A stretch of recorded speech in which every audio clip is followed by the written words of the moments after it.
दुनिया में बहुत सारे ऐसे क्राइम हुए हैं या होते हैं जो जिसमें एक अच्छा खासा शख्स के दिलो दिमाग में लालच समा जाता है और फिर वह उसी लालच में आकर के उसी गलत फहमी में आकर के वह एक दो नहीं बल्कि पूरे अपने ही परिवार का खात्मा कर देता है। आज की जो कहानी है उसमें भी एक शख्स, अच्छा खासा शख्स, अब उसका अपना बिजनेस, लेकिन पैसे की लालच के कारण वह अपने ही परिवार के लगभग 5 लोगों का कत्ल कर देता है।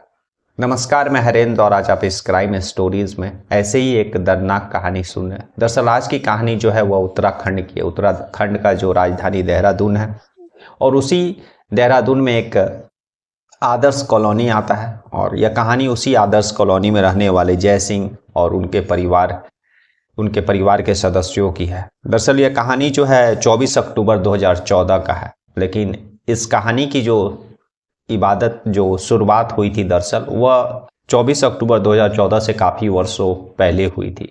लेकिन इस घटना को, इस क्राइम को, जो वारदात को अंजाम जो है 24 अक्टूबर 2014 को दिया गया था। जय सिंह का घर था और सुबह सुबह का समय था और दिवाली, एक दिन पहले दिवाली का रात था और 24 अक्टूबर को सुबह सुबह घर में नौकरानी पहुंचती है लगभग 6-7 बजे के करीब में और दिनों की तरह। लेकिन जब नौकरानी ने घर का बेल बजाया तो घर से कोई भी निकलता नहीं है। काफ़ी देर बेल बजाने के बाद और हाथ से भी दरवाज़ा को खटखटाने के बाद कोई रिस्पॉन्स नहीं आता है।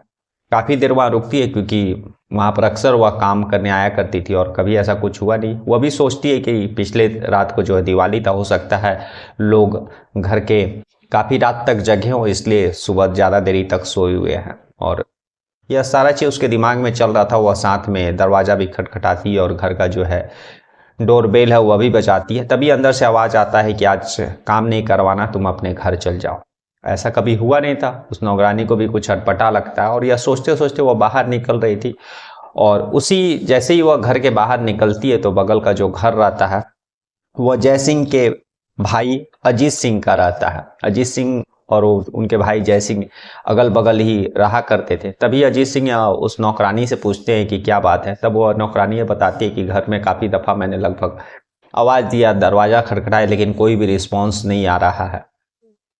तब फिर अजीत सिंह बोलते हैं तुम रुको, मैं अपनी बहू को भेजती हूँ। उसके बाद अजीत सिंह की अपने बहू और उस नौकरानी को भेजते हैं और बोलते हैं कि जाओ देखो उस घर में दरवाज़ा क्यों नहीं खुल रहा, वे लोग कितने देरी तक सोए हुए हैं। नौकरानी आई है घर का काम करने के लिए। अजीत सिंह के बहू और वह नौकरानी वापस उस घर के दरवाजे पर पहुंचती है और दरवाज़ा खटखटाती है। काफ़ी जोर से आवाज़ देने के बाद भी दरवाज़ा नहीं खुलता है। फिर ये लोग किसी तरह से जो है घर का दरवाज़ा को खोलते हैं। उस समय तक अजीत सिंह भी, इन लोगों की आवाज़ देने तक दरवाज़ा नहीं खुलता तो अजीत सिंह भी पहुंच जाते हैं और फिर तीनों मिल करके उस दरवाज़ा को तोड़ देते हैं और घर में प्रवेश कर जाते हैं। और जैसे ही घर में प्रवेश करते हैं तो ये लोग चीखने चिल्लाने लगते हैं क्योंकि घर में चारों तरफ खून के दाग और जो है जय सिंह और उनकी पत्नी कुलवंत कौर का जो है लाश पड़ा हुआ था। ये लोग देखते हैं, जोर जोर से चिल्लाने लगते हैं। इन लोगों की चिल्लाहट की आवाज़ से जो आस पड़ोस के लोग रहते हैं, पड़ोसी रहते हैं, वे लोग भी जुट जाते हैं। तुरंत उसी पड़ोसी में से कोई पुलिस को इन्फॉर्म कर देता है। पुलिस भी आधे घंटे के अंदर पूरी टीम वहाँ पहुँच जाती है और इधर जो है अजीत सिंह और वह नौकरानी और जो उनकी बहू रहती है वे लोग घर के बाकी और कमरों में जाते हैं तो देखते हैं कि जो जय सिंह की बेटी रहती है हरजीत कौर, उसका भी कत्ल हुआ है, जबकि वह प्रेग्नेंट थी और उसका 9वां महीना चल रहा था। उसी अक्टूबर के महीने में लगभग 25-30 तारीख को उसका डिलीवरी का डेट था। लेकिन उसकी बेटी हरजीत कौर का और साथ में जो उसके गर्भ में जो बच्चा था 9 महीना का, उसका भी कत्ल हो गया रहता है। अब घर के लोग जो है जय सिंह की जो बेटी हरजीत कौर रहती है उसका एक बेटा रहता है 5 साल का कमलजीत, उसको खोजते हैं। बाकी और कमरों में जब वे लोग ढूंढते ढूंढते पहुंचते हैं तो देखते हैं कि एक कमरे में जो है कमलजीत यानी जय सिंह का जो बेटी रहती है उसका एक जो बेटा रहता है कमलजीत, वह बैठा हुआ डहरे समय रो रहा है। और तब तक पुलिस की सारी फोर्स और जो है मीडिया सब पहुंच जाती है आधे घंटा और पौने घंटे के अंदर में। और यह बात जो है उस पूरे देहरादून उस आदर्श कॉलोनी में आग की तरह पहुंच जाती है। पुलिस सारे मौका वारदात पर पहुंचने के बाद सारे शव को देखती है और जो घर का एक और सदस्य रहता है जय सिंह का और एक बेटा जो रहता है हरमीत, सारे लोग उसको खोजते हैं क्योंकि वही एक शख्स नहीं मिल रहा था। और जब वह भी घर में मिल जाता है, पुलिस आती है, शव को अपने कस्टडी में लेकर के पोस्टमार्टम के लिए भेजती है। और जो इन सारे गुनाहगार का जो हत्यारा था हरमीत, उसको भी पुलिस गिरफ्तार करके जो है जेल ले जाती है। और दूसरी तरफ जो जय सिंह की बेटी का जो बेटा था कमलजीत, वो अभी डरे समय 5 साल उम्र था, उसके सामने सारे कत्ल हुए थे और सिर्फ वही एक उस परिवार में बचा था। दरअसल जो हरमीत था उसका कहानी अलग था। जय सिंह ने 2 शादी की थी। पहली शादी जो अनीता से की थी और उस अनीता से पारस और हरप्रीत करके 2 बच्चे हुए थे। बाद में ये लोग दोनों में डाइवोर्स हो जाता है।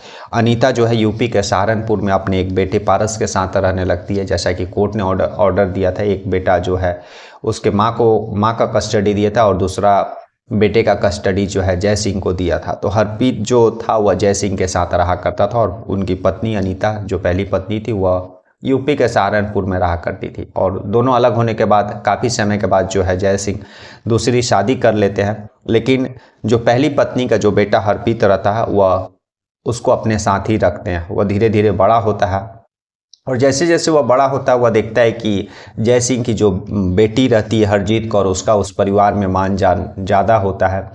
तो उसको कहीं ना कहीं दिलो दिमाग में यह शक हो जाता है कि उसके जो सौतेली बहन है वह उसके पिता का जो है सारा संपत्ति, सारा जायदाद जो है उसी के नाम उसके पिता नहीं कर दे, क्योंकि उस अपने बेटी को वह ज़्यादा माना करते थे और हरप्रीत को कम माना करते थे, ऐसा कम दुलार किया करते थे। ऐसा हरमीत के दिलो दिमाग में यह बात बैठ गई थी और तभी से वह जो है अपनी बहन का कत्ल करने का जो है प्लानिंग रच रहा था। तभी जो है 24 अक्टूबर के पहले, दिवाली के 1-2 दिन पहले वह बाजार में जा कर के चाकू खरीदता है और उसको धार करवाता है और फिर वह चाकू अपने पास रख लेता है।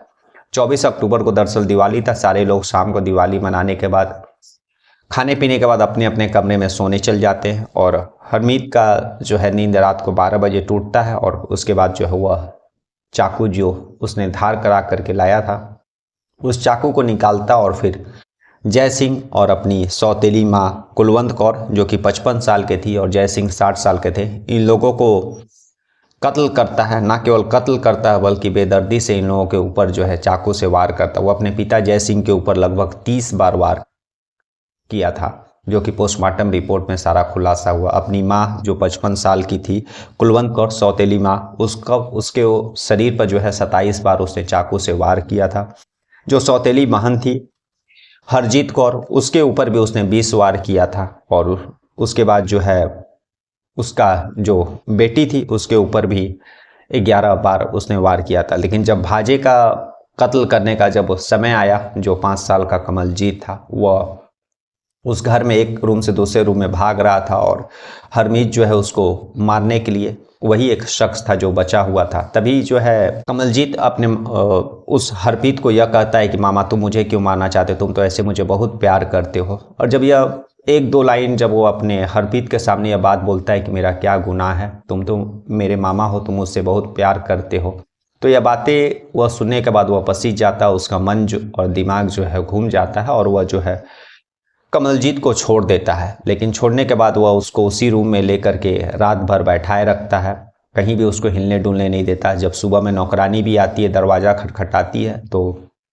हरमीत जो है कमलजीत को दरवाजे तक जाने नहीं देता है, बल्कि उसको उसी रूम में चाकू के नोक पर बैठाए रखता है और कहीं भी हिलने से मना करता है। तो उसके बाद बाकी जब सारे लोग जो उस घर में घुसते हैं और पुलिस जब आती है तो हरमीत को भी पकड़ करके ले करके जाती है पुलिस स्टेशन। और उसके बाद जो है सारा वाकया सामने आता है कि दरअसल उसको ऐसा डर था कि उसके जो पिता जय सिंह थे वह सारी संपत्ति उसकी सौतेली बहन के नाम कर देंगे, क्योंकि वह जो है उनकी अपनी बेटी है और उससे ज़्यादा प्यार करते हैं।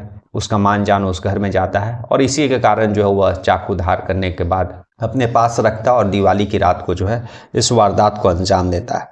शुरुआत में जब पुलिस ने हरमीत को जब गिरफ्तार किया था, वह अपने को पागल होने का जो है नाटक करता है और लगभग 5 सालों तक पुलिस को इसी पागलपन में उलझाए रखता है। और लेकिन दिल्ली की जो एम्स के डॉक्टर रहते और ऋषिकेश के डॉक्टर ने जब 5 सालों के बाद जब यह प्रूफ दिया, यह सर्टिफिकेट दिया कि हरमीत को कोई भी ऐसा बीमारी नहीं है, वह मेंटली पूरी तरह से फिट है, उसके बाद जो है पुलिस जो है उसको अपना कस्टडी में लेकर के मामला कोर्ट में चलता है और 5 अक्टूबर 2021 को जो देहरादून का जो सेशन कोर्ट रहता है वह हरमीत को जो है फांसी की सज़ा सुनाती है।